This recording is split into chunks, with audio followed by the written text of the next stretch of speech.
नमस्कार आणि आनंद वाटतोय की आपण आपल्या भाषेचा गौरव करण्याच्या निमित्तानं सगळेजण इकडे जमलो आहे.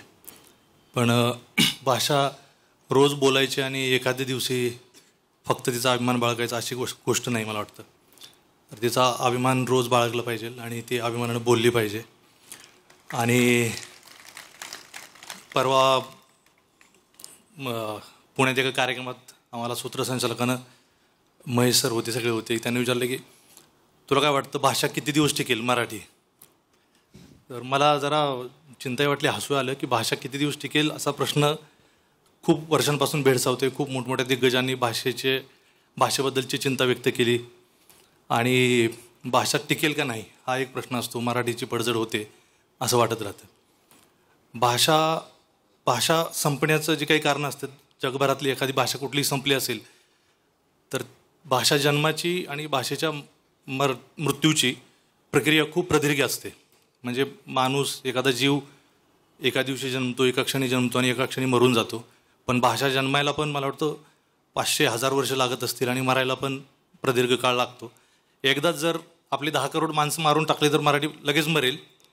पण कुठल्याही कोपऱ्यात मराठी माणूस जिवंत आहे तर भाषा जगते. पण भाषा मरण्याची जी प्रोसेस आहे ती सुरू कधी होते त्याचा अंदाज कधी कधी बांधता येतो. भाषा बेइज्जत व्हायला लागली की भाषा मरायला सुरुवात होती. आणि आपली मराठी बेइज्जत होती ह्याची चिंता मला खूपदा वाटत राहते की मराठी बोलायला लाज वाटते. मध्ये मध्ये इंग्लिश बोललं की वाटतं लय भारी काहीतरी, म्हणजे मोराला पिसारा असतो तसा माणसांना इंग्लिशचा तोरा असतो. इंग्लिश बोलला तर बाबा आपण भारी आहे असं वाटत राहतं.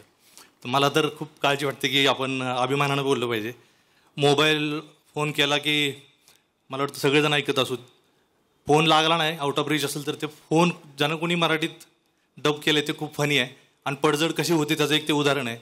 तर फोन नाही लागला तर ते बाई तिकडून म्हणते की आपण ज्यांना फोन करत आहात, आपण ज्यांना फोन केला आहे तो कोणाशी बोलत आहे असं बोलते. आपण ज्यांना फोन केला आहे तो कोणाशी बोलत आहे.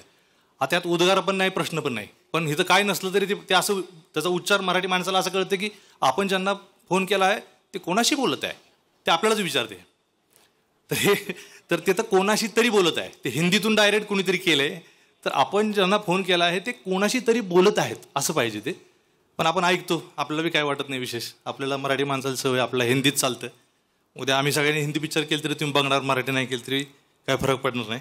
त्यामुळं सगळी दिग्गज मंडळी आहेत म्हणून चिंता व्यक्त केली आणि आनंद वाटतोय.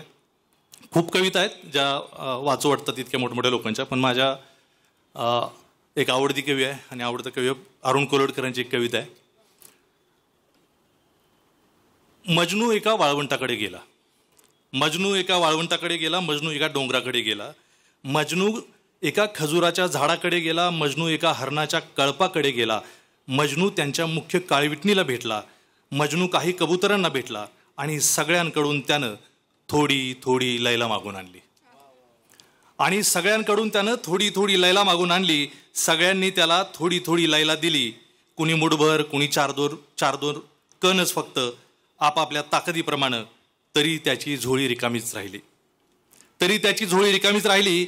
काही दिवस मजनू भल्या पहाटे उठून रोज नेमानं अगदी फाटकी चाळण घेऊन एका नदीकडे जायचा आणि अंधाड पडेस्तोवर छाननी करायचा घसरत्या वाळूची, वाहत्या पाण्याची. लैलेचे 2 कण तरी चमकदार आपल्याला मिळतील या आशेनं. मजनूच्या केसात एका चिमणीनं खोपा केला. एका तिरसट पुरुषाकडून लॅम आणि ए ही 2च धुळाक्षरं तो शिकला. आणि नस्तलिक लिपीत ती 2 अक्षरं तो बोटानं वाळूत किंवा हवेतल्या हवेत पुन्हा पुन्हा गिरवायचा. ज्या दगडावर रात्री तो डोकं टेकून झोपायचा तो दगड त्याला हळुवारपणे रोज लैला उलगडून सांगायचा. ज्या दगडावर रात्री तो डोकं टेकून झोपायचा तो दगड त्याला हळुवारपणे रोज लैला उलगडून सांगायचा. तो दगड मजनूला शिकवायचा झोपेतल्या झोपेत लैलो उपनिषद. लैलेला लैलेनं भागा किंवा लैलेला लैलेनं गुणा. उत्तर मिळतं एकच, लैला. लैलेतून लैला काढून घेतली तर शिल्लक राहते लैला. आणि लैला ही एकच संख्या अशी आहे की जी मजनू अशीही लिहिता येते. तो दगड मजनूला आश्वासन द्यायचा आणि म्हणायचा भेटेल, तुला लैला भेटेल, पण केव्हा? लैलेकडे जेव्हा तू पाठ फिरवशील तेव्हा. एक म्हातारा विंचू तिथं जवळपास एका दुसऱ्या दगडाखाली राहायचा, उपास तापास करायचा आणि ईश्वर चिंतनात सर्व काळ मग्न असायचा. त्याला खूप दया यायची मजनूची. आणि एक दिवस त्यानं जी काही थोडी बहुत लैला गुंजभर होती नव्हती त्याच्या नांगीत, ती सगळीच्या सगळी देऊन टाकली एका फटक्यात मजनूला. आणि आभार मानायला सुद्धा तिथं न रेंगाळता तो तीर्थयात्रेला निघून गेला. आयुष्यातले उरलेले 4 दिवस आता परमेश्वराच्या सानिध्यात घालावेत म्हणून. मजनूला दुःख झालं डोंगरा एवढं, मजनूला दुःख झालं तुफान अगदी, मजनूला दुःख झालं धो धो धो. त्यात वाहून गेले किती वृक्ष, किती उंट, किती घोडे, किती खानदानं, किती डेरे. मजनूच्या दुःखानं इरिगेट केला सारा अरबिया. आणि त्यातून कालवे काढले किती कवींनी, किती दास्तानजींनी, कित्येक पटकथा लेखकांनी.